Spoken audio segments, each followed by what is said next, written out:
Akan beda cerita kalau di 3 menit pertama kita nggak bisa masuk ke dalam orang lawan bicara kita, itu akan susah.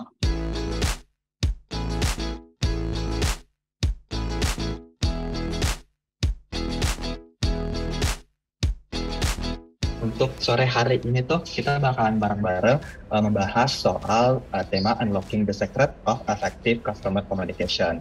Perkenalkan untuk speaker sore hari ini tuh kita bakalan bersama dengan Mas Wilix Kosasi, itu sekarang sebagai VP After Sales Operation di Makari. Silahkan Mas Wilix. Oke, ya, sorry Bapak Ibu, teman-teman. Jadi sebelumnya saya minta maaf dulu sama panitia. Jadi background saya kalau teman-teman lihat nih di warteg nih sebenarnya nih. Jadi sebenarnya saya juga dikasih background biru seperti Mas Jo.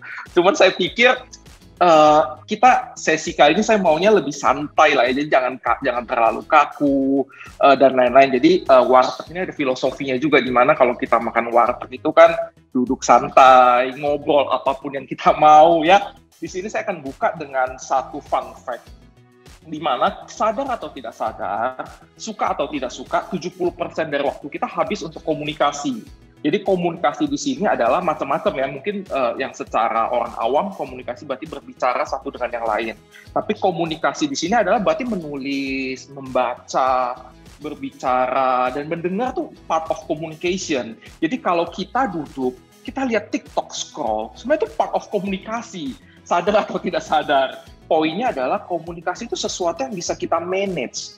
Mungkin kalau Bapak Ibu atau teman-teman familiar lah ya, ada yang pernah dengar, oh saya orangnya introvert nih, saya kayak nggak bisa jadi extrovert komunikasi, atau oh dia enak lah, dia kan extrovert, ngomong gampang. Jadi pada dasar kuncinya adalah extrovert dan introvert itu bisa di manage, komunikasi bisa di manage. Sehingga itu kembali lagi ke diri kita, gimana kita bisa manage kapan harus kita ngomong dan memang kapan harus kita diam itu sendiri. Ya, jadi saya melihat ya, hidup itu seperti jualan. Mungkin ada yang om tantenya, tetangganya, itu pada dasarnya pedagang itu berkomunikasi. Guru itu menjual. Mungkin kalau ada yang mahasiswa atau dulu mahasiswa, dulu sekolah ya guru itu menjual. Tapi yang dijual adalah dia menjual cara mengajarnya, gimana mengajar pada anak-anak. Nah itu juga menjual. Desainer, musisi, blogger, karyawan, itu menjual. Termasuk kita mencari pacar. Saya nggak tahu Mas Jul masih single atau enggak, tapi ketika mau cari pasangan, itu jualan diri sebenarnya. Poinnya adalah yang saya mau share di sini adalah ide atau gagasan hebat itu tidak berguna kalau tidak tersampaikan. Misalkan kita mau menikah, atau kita mau nembak pacar, atau kita mau mendapatkan hati calon mertua, kalau kitanya sudah punya posisi bagus, kita sudah punya tempat tinggal, sudah punya kendaraan, dan lain-lain, tapi kalau kita tidak bisa menyampaikan itu ke calon pasangan kita dan meyakinkan dia atau meyakinkan calon mertua kita, ya tidak berguna pada dasarnya apa yang kita miliki. Jadi yang kita perlu aware di sini adalah hidup itu adalah jualan. Jadi ya memang it's a very normal ketika kita menyampaikan apa yang kita harus sampaikan. Oke, mungkin familiar ya, ini siapa aja ya? Ketiga orang ini, saya ambil contoh Sony Wakwaw, Fajar Setboy, atau Dustin. Mereka mungkin tidak tahu apa pesan yang harus disampaikan, tapi tahu bagaimana membuat orang untuk bisa betah duduk dan nontonin mereka. Mungkin kita juga nggak ada yang tahu. Saya ketika nonton pun, saya hanya ingat beberapa part lucu aja. Tapi sebenarnya pesan apa yang disampaikan, saya juga nggak relate sampai sekarang. Tapi saya nonton dari awal sampai selesai. Nah, itu adalah uniknya komunikasi. Nah, ini kita perlu aware juga. Komunikasi itu kadang kita ketemu orang, bukan hanya kita berpikir, oh saya harus deliver ya message ini ya, saya harus deliver point ini ke orang tersebut. Tapi kita lupa bahwa yang kita deliver itu bukan benda mati, itu adalah orang. Jadi bagaimana kita bisa membangun correlation, intercorrelation with the human beings. Jadi itu uniknya dari seni komunikasi. Ketika kita bertemu orang, ini first impression is matter. Jadi memang impression itu penting ketika pertama kali kita jumpa orang, pertama kali kita ketemu orang. Nah, yang paling penting 3 menit pertama. Dan kita nggak tahu kapan kita ketemu orang itu, dan 3 menit pertama itu yang paling penting. Karena begitu 3 menit itu kita dapat impression-nya masuk ke orang itu, kita akan masuk lebih mudah. Akan beda cerita kalau di 3 menit pertama kita nggak bisa masuk ke dalam orang lawan bicara kita, itu akan susah. Jadi the first 3 minutes itu penting sekali untuk kita bisa memulai komunikasi dengan lawan bicara kita.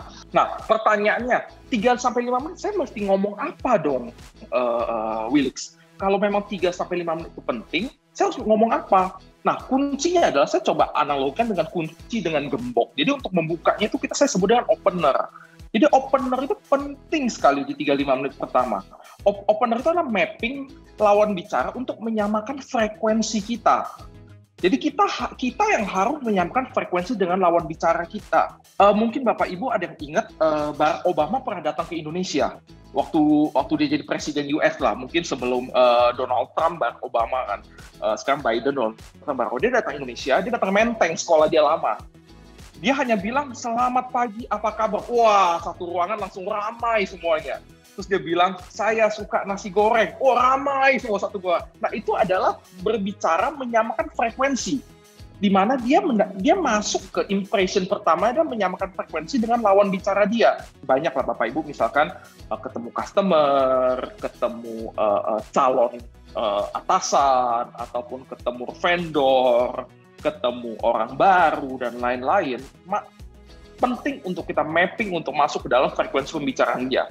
Kita nggak bisa tuh, kita berbicara dengan bahasa kita, orang akan benar-benar blok, benar-benar dia akan defensif juga kalau kita berbicara dengan bahasa kita. Jadi nggak bisa yang kita egois, kita berbicara dengan bahasa kita dan kita tidak mendengarkan, itu it's a failure communication lah.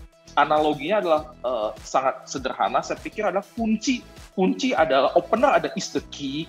Opener itu dalam 35 menit adalah kunci pembuka. Dan mendengar, dan selanjutnya dilakukan dengan yang selanjutnya adalah mendengar is a lock. Jadi kunci dan gembok. Jadi sesuatu yang analogi yang sangat sederhana, dan ini yang saat ini selalu saya pakai lah. Oke, terima kasih banyak ya Mas Wilix. Wah, udah kayaknya nggak kerasa banget ya. Sekali lagi nggak kerasa banget nih Mas untuk penjelasan singkatnya. Tapi udah banyak catatan juga nih.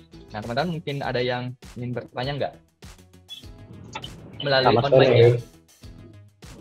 Oke, selamat sore Mas Rudi. Boleh Mas?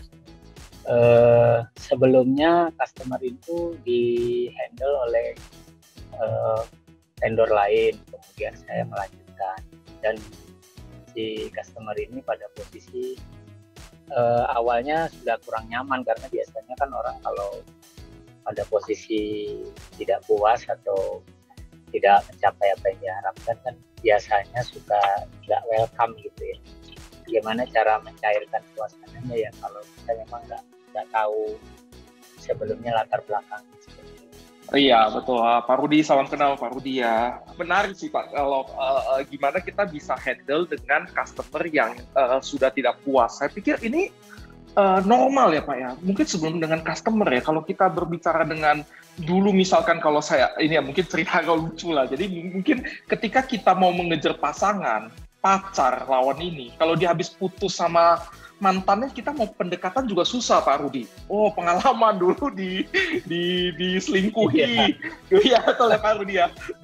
Dulu mantan saya disamaratakan aja ya. Disamaratakan aja. Jadi menurut saya bad experience is a very normal. Karena selain bad experience, as a human nature, kita juga pasti setiap orang akan melindungi dirinya masing-masing. Nah, bagaimana kita bisa masuk ya? Kita harus ini Pak, lakukan pendekatan dia dengan kita harus masuk dalam dunia dia, harus masuk dalam frekuensi dia. Saya sendiri juga masih belajar untuk benar-benar kalau kita mau dapetin engagement dari seseorang ya, kita yang harus nggak boleh egois. Kita yang harus memang quote-unquote mengalah ya. Jadi kita harus masuk dalam dunia dia, kita harus yang masuk dalam bahasa dia. Dari sana kita akan dapat engagement ya Pak dari lawan bicara kita si Pak Rudi. Nah, kita XWays untuk menutup sharing saya kali ini, kalau saya coba wrap up dari awal sampai akhir. Satu, kita harus aware hidup adalah jualan. Jadi hidup, ide atau gagasan tidak berguna jika tidak tersampaikan. Jadi kita harus tahu kalau memang kita punya ide, kita harus bisa menyampaikan, karena kalau tidak akan berguna. Seperti contohnya yang tadi saya bilang, kalau kita datang ke rumah calon mertua, biarpun kita punya pekerjaan, kita punya rumah, kita punya kendaraan untuk menghidupi anaknya, tapi kalau kita tidak bisa menyampaikan, tidak berguna.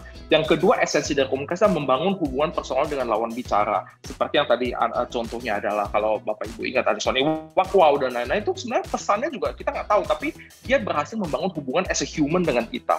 Yang ketiga adalah first 3 or 5 minute impression, itu penting banget.